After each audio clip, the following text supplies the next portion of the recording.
you can get so focused on what you're fighting against that you fail to honestly assess what you're fighting for and the way that you're fighting for it. And I think it's very important to be honest about our own behavior and to take, relentlessly clear-eyed stock of ourselves all the time.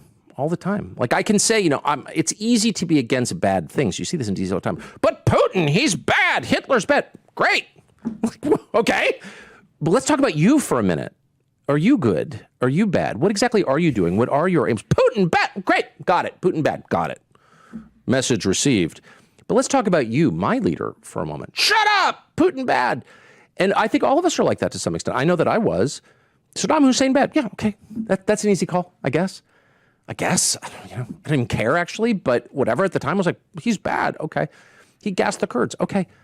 But how are we responding to it? What I can control is me, to some extent my country, what's done in my name with my money. And I fell down on the job and did not do that because we were so focused. And I just think this is a recurring problem in human affairs. Are you encouraged at least some of the American right is waking up from this neoconservative spell, that we've made some progress? Well, yeah, and I've been... J.D. Vance being the VP with... Yes, and I've been reminded of that in the last 24 hours. I did this interview with a guy who seemed totally reasonable and moderate to me and wasn't saying anything crazy. Daryl Cooper? Daryl Cooper, yeah. Really nice man and a very moderate man. I had dinner with him the night before for like 5 hours and just talked about history and all. Not that much about the Second World War, actually, but other things. And my read on him was he's not a hater, that's for sure. And he's like a reasonable guy, and maybe you disagree with him, but... okay, that's okay. We're each allowed to have our own. That's kind of where I'm at. I don't know if I don't think I agree with a lot of it. It's fine. I mean, I agree with, well, I'll just say for the record, what I agree with is the UK is a disaster. Truly. Your analysis of how the UK has become a husk of its former self. Yes, and it's kind of a disappearing country and disappearing people, and like they're done. And I'm not just saying this because I'm half English, which I'm not proud of, but I am. And it's nothing to do with that, actually. It just has to do with this was an amazing country, and now it's a disgusting country. And like, how did that happen? And if Churchill was such a great leader, how, 80 years later, is his country basically gone?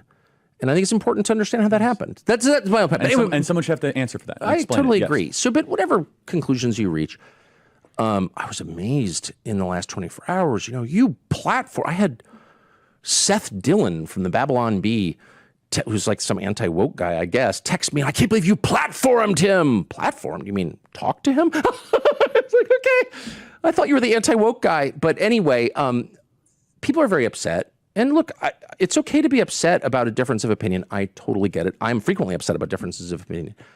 But I can't help but detect in the hysteria over all of this, trying to turn Daryl Cooper, maybe he's got eccentric views or not, but into some sort of a Nazi and me into a platformer of Nazis. I detect in that something much bigger, which is a kind of desperate, hysterical attempt to hold on to certain ideas or founding myths, some of which may be worth holding on to or not or whatever. I'm agnostic. Mythologies can be important, as astutely pointed. I totally agree. Blake Neff made that point. Whom I love. Blake's amazing. I totally agree. He made that point to me last night.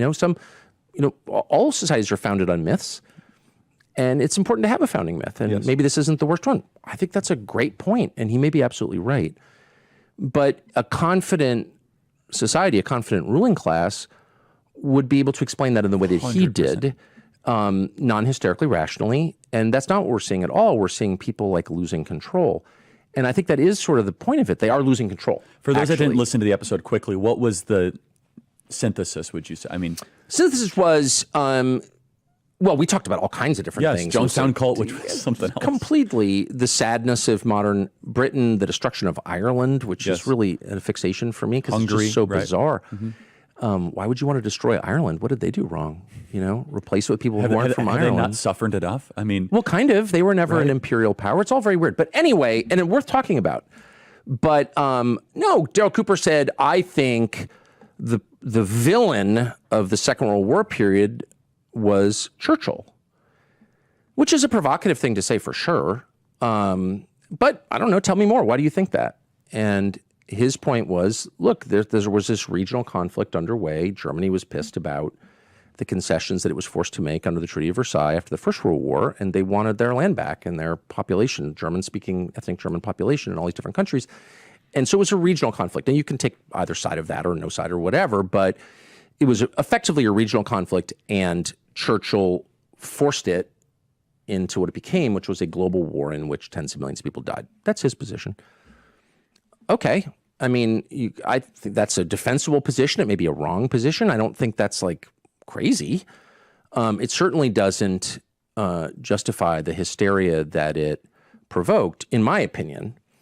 And so the question is, well, why did it provoke that was going to be my that question. hysteria? Because again, I don't get that much emotional about it. I don't think I agree with that. I agree. But I'm not an expert, I'm not a historian. But it's okay. It also doesn't get me screaming, right? So I guess I would ask, like, which is more dangerous, living in a society where, people have all kinds of views, heterodox views about a historical event, or living in a society in which you're not allowed to have heterodox views on an event, an 80-year-old event. I mean, it's not a close call for me.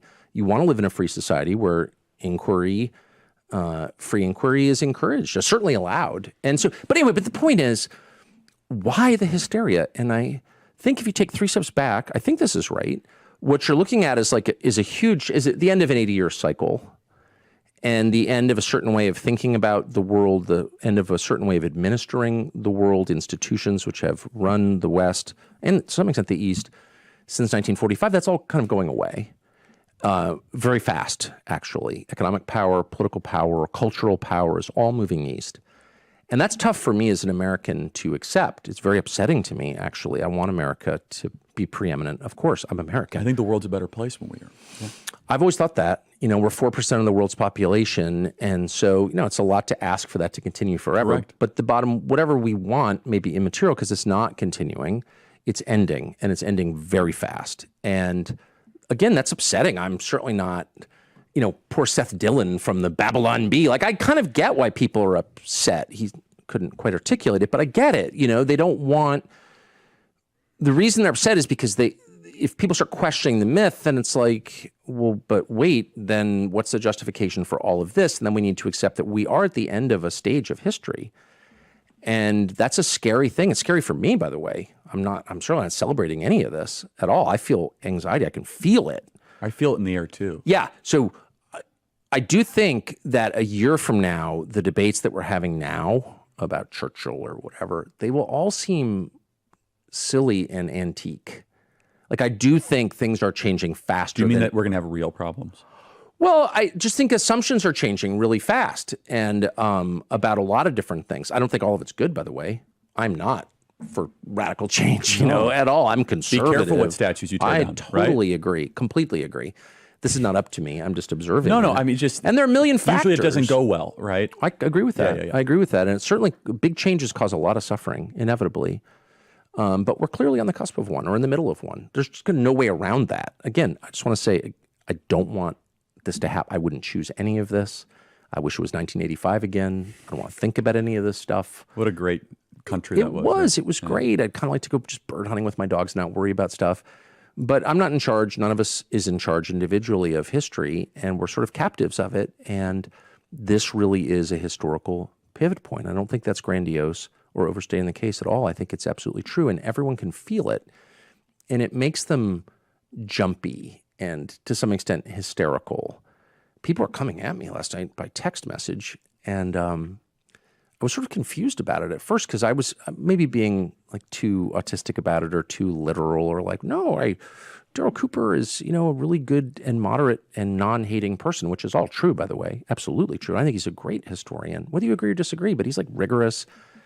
And let's debate what you think he got wrong. Like, I'm coming at it from that perspective. Yes, like, oh, you're mad at him. You're calling him. I want to see him debate Dr. Arnn on Churchill, who's like the Churchill. 100%. Yeah. No, Larry Arnn's amazing on And Churchill. he's like the Churchill guy. And I texted him like, you should talk to him. Completely different perspective. Right? That would be wonderful. I totally agree with that. So that's the, again, kind of probably too literal position that I'm coming at this from. And so I was amazed by the vituperative nature of this and people really getting upset. And then I thought, rather than just push back and be like, up yours too, like, what are we watching here? What are we pivoting towards? You say we're pivoting. I don't, I that's opaque to me. I don't know. Does the election have a bearing on that? Oh, of course it does, but I don't think it's the sum total of it at all. I think it's a really piece, don't. But more to the point, I guess the only point I'm making is like, if people are behaving in a way that you disagree with or despise, or think is disgusting, I do think before pushing back, or maybe in the midst of pushing back, it's worth asking, like, what is this? Like, why are they doing this? These aren't all stupid people. They're not all bad people. A lot of good people, actually. I've always liked Seth Dillon. I'm not, you know what I mean? Like, so why? What is this about? And I do think it's about the sense that all of us have, that things are now really changing fast. And people are afraid of what's next, me included, absolutely. And if you start to question the myths that underpin the current order, that you are really playing with fire and we could get something much worse.